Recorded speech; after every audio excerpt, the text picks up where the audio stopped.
திருநீரில் மருந்திருக்கு தெரியுமா? திருநீரில் மருந்திருக்கு தெரியுமா? அதை தினம் அணிந்தால் புகழ் இருக்கு புரியுமா?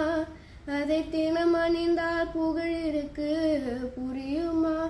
முருகன் திருநீரில் மருந்திருக்கு தெரியுமா?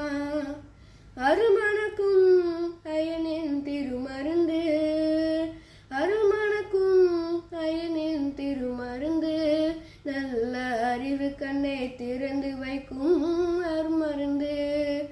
அருமணக்கும் அயனின் திருமருந்து, நல்ல அறிவு கண்ணை திறந்து வைக்கும் அருமருந்து. அன்பு வழியில் வாழ வைக்கும் பெருமருந்து, அன்பு வழியில் வாழ வைக்கும் பெருமருந்து. நல்ல ஆசியெல்லாம் நமக்கென்றும் தருமருந்து, நல்ல ஆசியெல்லாம் நமக்கென்றும் தருமருந்து. வேலன் திருநீர்